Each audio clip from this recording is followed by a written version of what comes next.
Na área de segurança pública, ontem tivemos várias ocorrências pela nossa região. Começando logo pela manhã, um incêndio atingiu uma indústria, uma empresa de compensados, aqui na área industrial do município.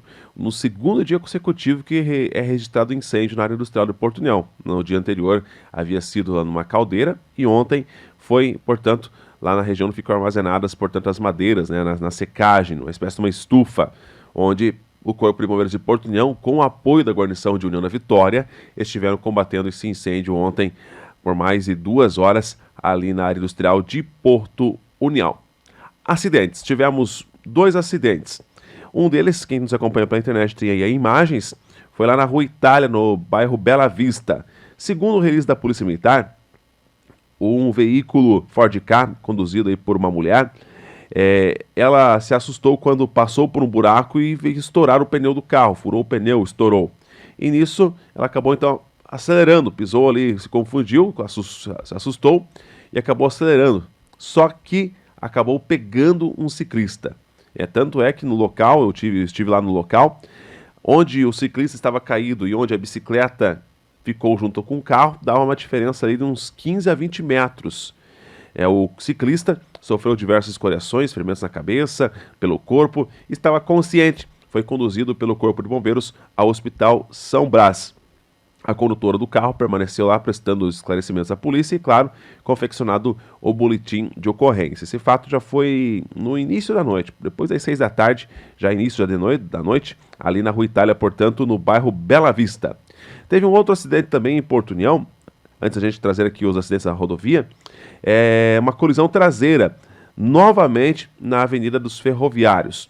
Ali passando no sentido centro-bairro, como se fosse sentido Santa Rosa, você passa ali então a rotatória da Reunidas, assim conhecido, tem um posto de combustível, e logo mais adiante tem então uma pequena entrada ali, onde você pode fazer a conversão, né? Entrar na rua Travessa Santa Catarina, salvo engano, próximo a uma loja de veículos que tem ali. Um carro foi então fazer a conversão, né, à esquerda, deu aquela reduzida, esperando os demais veículos que vinham no sentido contrário, quando o outro acabou colidindo na traseira dele, sendo, portanto, um Fiat Uno e um Gol envolvidos. A condutora do veículo da frente sofreu um corte no supercílio e foi atendida pelo Corpo de Bombeiros de União da Vitória, pois foi justamente no mesmo horário que acontecia o incêndio lá na área industrial e as equipes estavam todas lá. Então, o bombeiro de União da Vitória prestou o apoio a Porto União. Mais danos materiais do que realmente pessoas machucadas nesse acidente. E à noite, sim, tivemos um acidente grave na BR-476, na região da Colônia Macacos, ali em Paula Freitas já, KM 348 da 476. Nesse acidente, eu estive no local, conversei com uma testemunha que vinha logo atrás e presenciou o acidente. Segundo essa testemunha, um caminhão Volvo com placas de Almirante Tamandaré estava vazio, ia no sentido União da Vitória Paula Freitas. Quando ele tem uma leve curva, o condutor não sabe se passou mal ou acabou dormindo, avançou a pista contrária e foi atingir um caminhão que estava subindo lá na terceira faixa, um Scania com placas de Maximiliano de Almeida, do Rio Grande do Sul. O caminhão, portanto, atingido, sofreu bastante danos, principalmente na cabine. Por sorte, o condutor, devido à gravidade ali, então, de como ficou a cabine, sofreu uma suspeita de fratura em uma das pernas. Foi conduzido, estava orientado, foi conduzido até o Hospital São Camilo pelo Corpo de Bombeiros de União da Vitória. Após a colisão, o veículo causador, o Volvo, foi parar cerca de 900 metros do local. Foi achar um local para estacionar e aí então o condutor voltou lá no local do acidente, aguardando a chegada da Polícia Rodoviária Federal.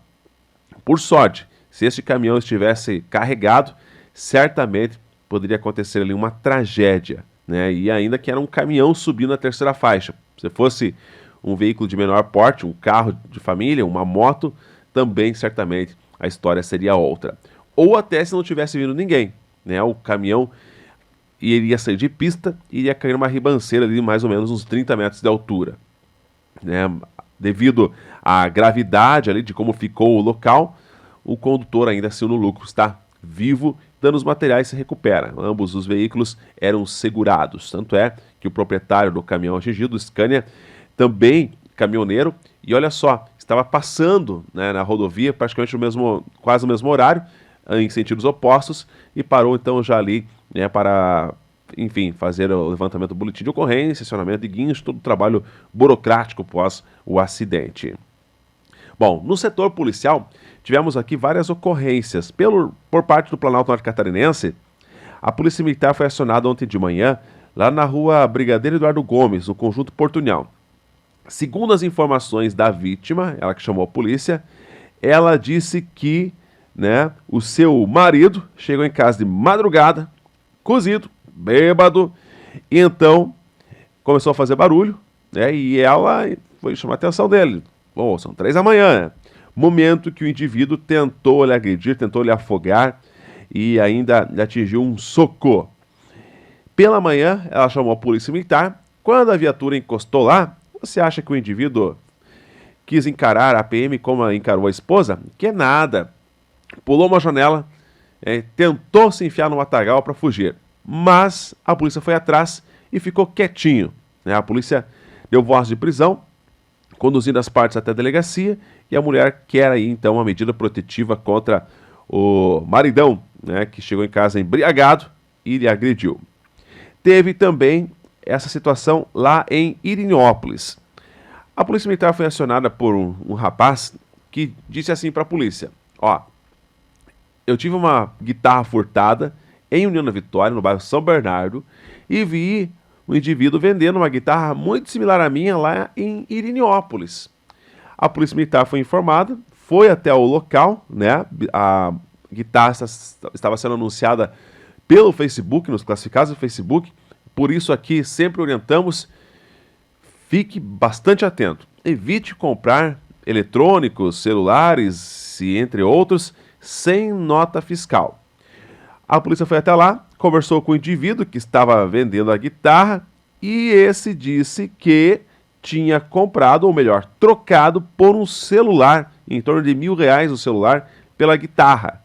E aí então estava vendendo. Disse que não tinha nota. O vendedor que fiz a troca aqui disse que não tinha nota, mas que era legal. Tá bom, legal nada. Aí vai perder o celular, né? Porque trocou, e perdeu também a guitarra, pois era objeto de furto. E ainda pode se complicar e responder por receptação. Olha só, então entrou pelo cano literalmente. O morador de Irinópolis é inocente na história, se for analisar num contexto geral, mas usou muito dessa inocência para comprar algo sem nota. É uma guitarra, trocou pelo celular, ficou sem o celular e também sem a guitarra. As partes foram conduzidas para a delegacia. E teve já na madrugada de hoje, isso quase 1 da manhã, a Polícia Militar de Porto União foi informada, ó, tem um homem caído lá na 280, perto da Ponte do Pintado.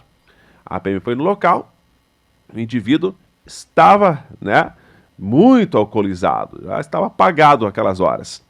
Então, a PM teve que acionar o Corpo de Bombeiros, que certamente na queda ali, acabou machucando a clavícula, mas ao consultar o nome do indivíduo, o indivíduo tem um mandado de prisão domiciliar, ou seja, tinha que estar, faz horas em casa já, não podia estar saindo de casa assim. Foi encontrado caído, né? Saiu certamente para o bar e não achou mais o rumo de casa. Foi atendido pelo Corpo de Bombeiros e posteriormente, é claro, o encaminhamento para a delegacia de polícia, já que descumpriu um mandado de prisão domiciliar. Se usava a tornozeleira eletrônica, o boletim não especifica, né? Mas, outro detalhe, pessoal que é usado tornozeleira eletrônica, com prisão domiciliar, por exemplo, para que serve esse monitoramento, né, da tornozeleira? Não é justamente para comunicar, opa, o indivíduo saiu da área onde era para estar. Não era para ser assim? Era, mas na prática a teoria é totalmente diferente. Diversas situações, vou citar aqui mais um exemplo. Esse foi um exemplo de ontem, mas teve algumas semanas atrás que o indivíduo tinha mandado de prisão, né, domiciliar, era para estar preso em casa, com tornozeleira eletrônica, saiu e foi cometer assalto em cidades vizinhas, né? E aí então foi pego por populares, foi aquele caso que aconteceu na estrada rural entre Bituruna a Porto Vitória, indivíduos armados tentaram roubar a moto, o cara caiu né? Você se deve lembrar da história.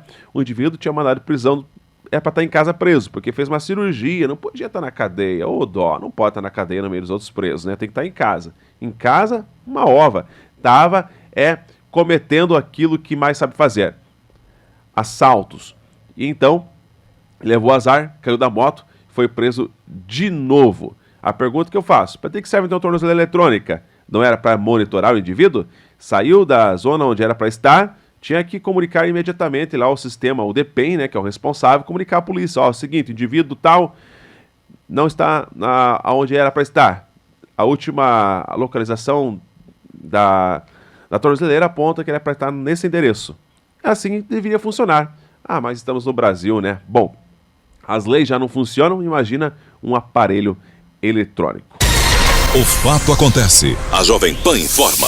Você fica sabendo. Credibilidade acima de tudo. Jovem Pan.